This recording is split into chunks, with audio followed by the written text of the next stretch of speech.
So the first startup Cpac since then was, of course, Cpac in Japan.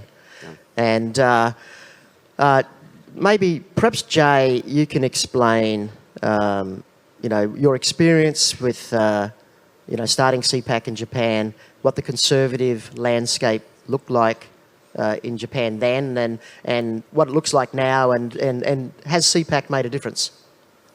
OK。Cpac を日本で始める前の状況というのは、ちょうど多分50年代のアメリカに非常に似てたと思うんですね。それはもう保守がいろんな団体があって、でそれぞれがみんな自分たちがボスみたいな感じでバラバラ。それに対して左翼リベラリズムは非常に一致団結していて、もう本当に負けそうな感じになっていたと。これがまず Cpac ジャパン始める前の日本の状況でした。Conservative Party being fractured and not united. Never seen that before. でそれに対してやっぱり僕にとっては ACU のこのアメリカのやり方をモデルにしてCpac を通じて政策の違いはいろいろあるけれども大きなアンブレラを作って、でその中でいろんな保守の勢力が団結してリベラリズムを打ち負かすと、この動きを日本で2017年から始めたんですね。ちょうどアメリカではトランプ政権が誕生してからです。It's interesting because I wanted to start Cpac in Australia and I flew unannounced to the US in 2018 and met with Dan Schneider. You wouldn't see me, Matt. You brushed me off. I'm pretty important, Andrew. I don't know. I don't just do everything. Yeah, and Dan Schneider, CEO of ACU, surprised me. Firstly, he let this strange Australian in that he'd never met before. Within an hour and a half meeting, we had hammered out a handshake agreement, which we both honoured. Both organisations have honoured. And but the other thing that surprised me, they go, "There's already a Cpac running in Japan." I go, "What? I thought we were going to be first." And, yeah. Can I say something there, Andrew?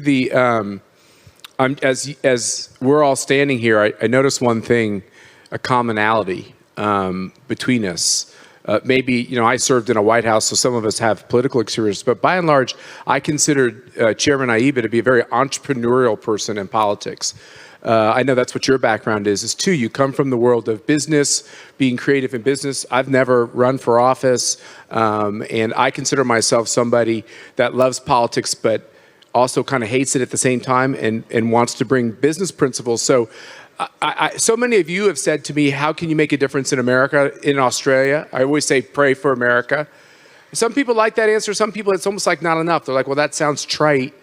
But what I really think we need to do, if conservatism, limited government, people who believe in human freedom, if we're to be successful, we have to take these lessons we learn in the private economy in our private lives, and we have to infuse them into the political class, which has almost a paint-by-numbers approach. And I think that's one of the reasons why we're doing well. Well, we have to do that. Could you imagine if we left the running of the global economy up to Washington and Canberra? Do you have a swamp, equivalent swamp in Japan? もう日本もだから今政治家になってる人たちがですね、経済がわからない人たちがもう2世3世でなってる人がいっぱいいるので、増税すれば国はうまくいくというふうに誤解している人たちがいて、本当に国民は迷惑していると、こんな状況です。It's kind of like having.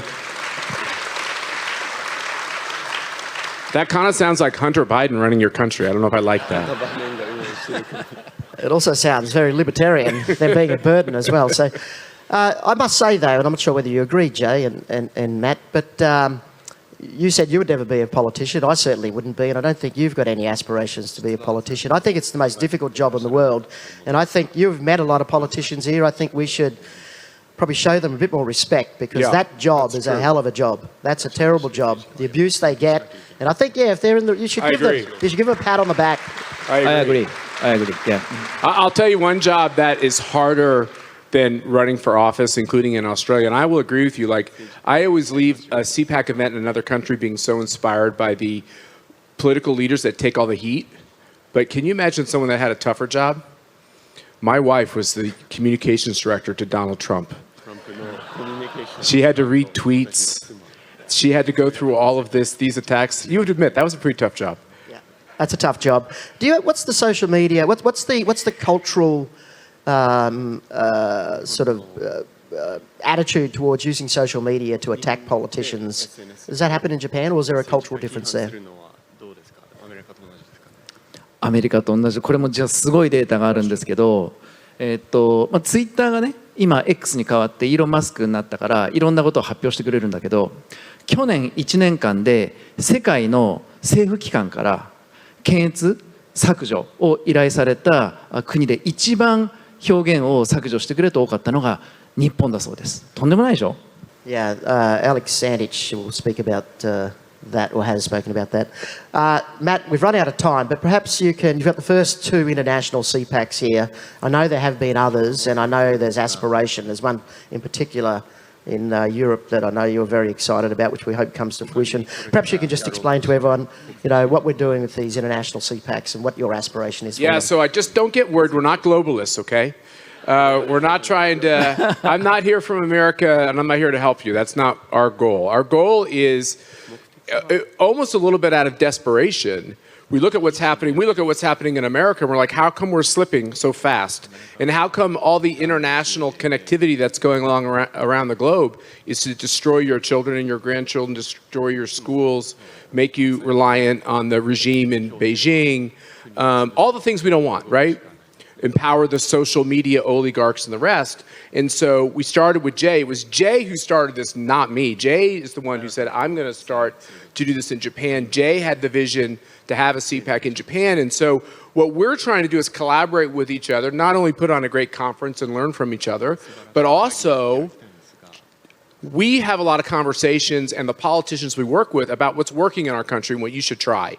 So as much as the World Economic Forum guys, the Davos guys, and everyone else, they're colluding to destroy everything that you hold dear, you ought to know that there's people on the other side, a little less funded, okay, fine, but we're a lot more handsome and smarter, and we're working on that on the other side. And what I would like to do is invite you on this voyage with us. If you want to come to America, I know it's a long flight. I know because I'm about ready to get on one of those long couple of flights.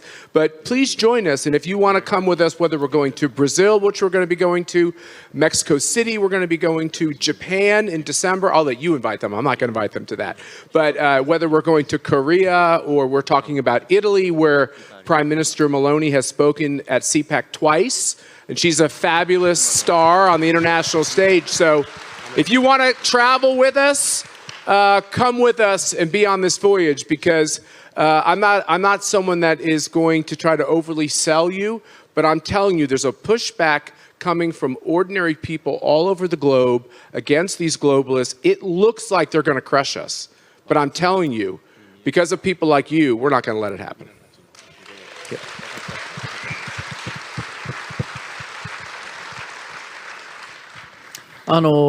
今のマットの言葉であるように、本当にこれから世界中で Cpac が広がっていくことがすごく大事だと思っていて、僕らにとってコンサバティズムの敵は大きく2つあると思うんですよ。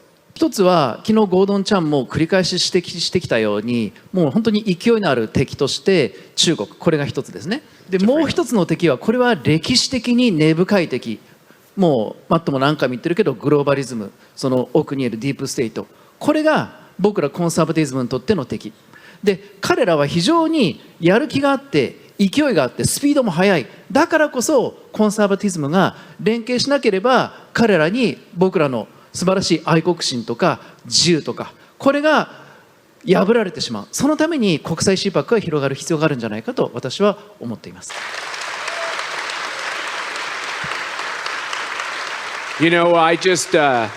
I know we're out of time here, but I went to your beautiful cathedral down the street, St. Mary's, and by the way, the church was full, and that's a beautiful, beautiful place. And I'm going to say something that is controversial to some people, but I think the fight we're in is very simple. It is good versus evil, and you all are the good ones, and it's our honor to stand with you.